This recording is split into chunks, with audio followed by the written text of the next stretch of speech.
About Karur incident TVK.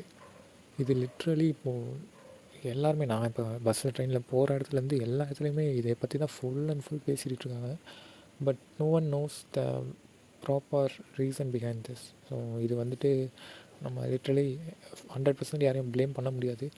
ஏன்னா யாராவது suppose எதாவது பிளான் பண்ணி பண்ணியிருந்தால் அதை ஓரளவுக்கு கரெக்டாக பண்ணியிருக்காங்க. அதனால் நம்ம டேரெக்டாக யாரையும் சொல்ல முடியாது.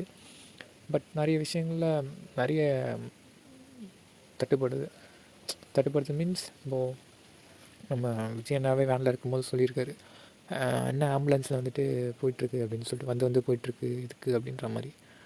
விஷயம், ஆம்புலன்ஸில் கட்சிக்கொடி எப்படி, அது எனக்கு புரியல. ஸோ இந்த டவுட் எனக்கே வருது, எப்படி அது கட்சிக்கொடியை போட்டு இது பண்ணுறாங்க அப்படின்னு சொல்லிட்டு. ரெண்டாவது, இடம் தரல. மெயினாக இடம் வந்துட்டு வேறு எதாவது அலோகேட் பண்ணியிருக்கலாம். பட் ஆனால் அவங்க பண்ணலை. இது அந்த ஆம்புலன்ஸ் எதுக்கு அவ்வளோ பெரிய ஆம்புலன்ஸ் அந்த சைடு வருது அதுவும் தெரில. போலீஸ் தூங்கிக்கிறதா அப்படின்ற மாதிரி இருக்குது. இந்த மாதிரி நிறைய விஷயங்கள் அப்படி நிறைய நடந்திருக்கு. அதே மாதிரி வந்தவங்க கட்சிக்காரங்க எல்லாம் அட் அ டைமில் போயிருக்காங்க அங்கே ஹாஸ்பிட்டலுக்கு. எப்பட்றா அப்படின்ற மாதிரி தான் இருக்குது. அங்கே பார்த்தா அவன் அழுகுறானுங்க, கத்துறானுங்க.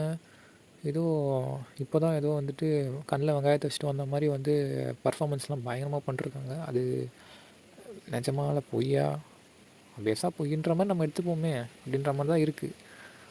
நம்ம விஜய் அண்ணா டிவிகே சைட்லேருந்து என்ன எனக்கு ஒரு மாதிரி இதுவாகுதுன்னா, இப்போ அவங்க இடம் தெரில, பேஸாக நிறைய பேர் வருவாங்கன்னு தெரியும். இவர் மேபி அந்த வர ட்ராவலிங் டைம்லேயாவது வந்துட்டு ஜஸ்ட் ஒரு இன்டிமேஷன் மாதிரி கொடுத்துருக்கலாம். நண்பா அதை பாருங்கள், நமக்கு இடம் இந்த மாதிரி தான் இருக்குது, ஸோ நீங்கள் கொஞ்சம் கரெக்டாக பார்த்து இருங்க, யாருக்கும் எதாவது இதுவாகாத மாதிரி பார்த்துக்கோங்க அப்படின்னு சொல்லியிருந்தா, அந்த ஊரில் இருக்க இனிஷியேட்டிவோ இல்லை வந்துட்டு வேறு ஏதாவது ஒரு இனிஷியேட்டிவ் டிவிக்கிலேருந்து அவங்க கொஞ்சமாச்சும் மக்களை வந்து ப்ராப்பராக அலிகேட் பண்ணியிருக்கலாம். ஏன்னா கவர்மெண்ட்டு இவங்க ஆக்சுவலாக ஃபுல் அண்ட் ஃபுல் வச்சு கிழிச்சிட்ருக்காங்க கவர்மெண்ட்டை. ஏன்னா அவங்க பண்ணுறது அந்த மாதிரி அந்தளவுக்கு சூப்பராக பண்ணுறாங்க. இவங்க அதனால் அதை விளக்கி நமக்கு சொல்கிறாங்க. ஸோ அதனால் அந்த சைட்லேருந்து ஹெல்ப் வருமா அப்படின்னு கேட்டால், நீ என்னையே குத்தம் சொல்லி நானே உனக்கு எல்லாம் பண்ணித்தரவா அப்படின்ற மாதிரி யாரும் பண்ண மாட்டாங்க. ஸோ இவங்க கொஞ்சம் தாக்காரதையாக இருந்திருக்கலாமோ அப்படின்ற மாதிரி இருக்குது. பட் இது நடந்துருச்சு. ஸோ 30 பேர் அப்படின்றாங்க. 10 பேர் வந்து ஆம்புலன்ஸில் போனது 20 பேர் தான். அது எப்படி 40 பேர் ஹாஸ்பிட்டலில் அது இதுன்றாங்க. அது நமக்கு கரெக்டாக எதுவுமே தெரியல. மேபி அந்த கமிஷன் வந்து ஒழுங்காக ப்ராப்பராக நடத்தினா உண்மை வெளியே வரலாம். மெயினாக இதுக்கப்புறம் மாநாடு வரக்கூடாது அப்படின்றதுக்காகவே இது பிளான் பண்ணி பண்ண மாதிரி இருக்குது. மேபி அவரே போயிடணும் அப்படின்ற நிலமையில் வந்துட்டு பண்ணியிருக்க மாதிரி இருக்குது. மனசு உடைஞ்சி பார்க்கலாம் என்ன நடக்குதுன்னு. பட் ஆனால் அந்த இறந்தவங்களுக்கு நம்ம மரியாதை செலுத்தணும் அப்படின்ற மாதிரி இருந்துச்சுன்னா, இது உண்மை வெளியே வந்து அவங்களுக்கு ஒரு கரெக்டான ப்ராப்பரான ஒரு தண்டனை கிடச்சா தான் உண்டு. ஸோ ஆல் டிவிகே ஃபேன்ஸ் பொங்கி எழாதீங்க.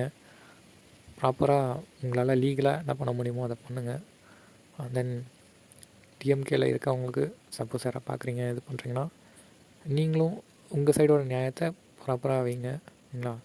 ஏன்னா வந்துட்டு இது டிவிகே டிஎம்கே அப்படின்னு கிடையாது, மக்கள் சம்மந்தப்பட்ட விஷயம். ஸோ ஒன்றா தான் இருக்கணும், ஒரே மாதிரி தான் யோசிக்கணும். ஸோ பார்க்கலாம்.